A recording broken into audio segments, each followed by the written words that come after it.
घोसी उपचुनाव में हार के बाद एनडीए में रार दारा सिंह चौहान और ओपी राजभर का क्या होगा। आप देख रहे हैं जीएनसी न्यूज। आइए खबरों को विस्तार से जानते हैं।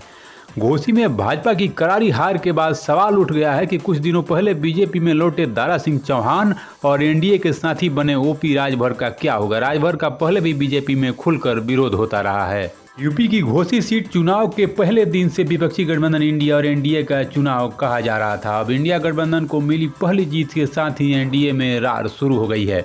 भाजपा और सुभाषपा ने भले ही हार के कारणों की समीक्षा की बात कही हो, लेकिन योगी सरकार में मंत्री और एनडीए के सहयोगी निषाद पार्टी के अध्यक्ष संजय निषाद ने हार के लिए दारा सिंह चौहान के चेहरे को कारण बता दिया है। संजय निषाद ने इशारों में ओपी राजभर पर भी निशाना साध दिया। इससे पहले सुभाषपा प्रमुख ओपी राजभर का विरोध भी करते रहे हैं। ऐसे में अब सवाल उठ गया है कि कुछ दिनों पहले बीजेपी में लौटे दारा सिंह चौहान और एनडीए के साथी बने ओपी राजभर का क्या होगा।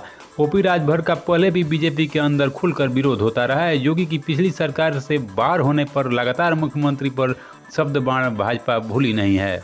घोसी की हार ने सबसे बड़ा भ्रम ओपी राजभर का ही तोड़ा है। ओपी राजभर मऊ, घोसी समेत पूर्वांचल की कई सीटों पर राजभर समाज के वोटों का उनके साथ होने का दावा करते रहे हैं।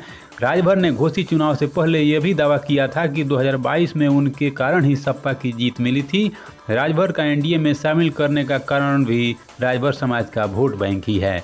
इस वोट बैंक का घोसी में भाजपा के साथ नहीं जुड़ना अब न सिर्फ उनके दावे की हवा निकाल रहा है, बल्कि उनके मंत्री बनने की संभावना और एनडीए में बने रहने पर भी प्रश्न चिन्ह खड़ा कर रहा है। ओपी राजभर जिस प्रकार योगी की पहली सरकार से बाहर हुए और भाजपा ही नहीं मुख्यमंत्री तक पर व्यक्तिगत हमले किए थे, उसी तरह इस बार लगातार सपा से अलग होने के बाद से अखिलेश यादव पर भी हमला कर रहे हैं।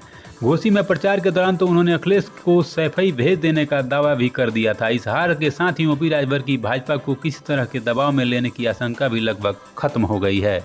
उत्तर प्रदेश सरकार में कैबिनेट मंत्री और निषाद पार्टी के राष्ट्रीय अध्यक्ष डॉक्टर संजय कुमार निषाद ने घोसी विधानसभा के उपचुनाव में हार का कारण एनडीए प्रत्याशी दारा सिंह चौहान का चेहरा बताया। ये पूछने पर कि प्रत्याशी का चुनाव किसने किया, तो उन्होंने कहा कि ये शीर्ष नेतृत्व का काम है। भीतरघात के सवाल पर उन्होंने किसी का नाम खुलकर नहीं लिया। ओम प्रकाश राजभर ने के एनडीए में आने का क्या असर रहा, इस सवाल पर मंत्री ने कहा कि ओम प्रकाश राजभर बड़े भाई हैं और बड़े भाई के बारे में वो कुछ नहीं कहेंगे। नई खबरों के लिए हमारे चैनल पर बने रहें। खबर अच्छी लगे तो चैनल को सब्सक्राइब एवं वीडियो को लाइक करना ना भूलें।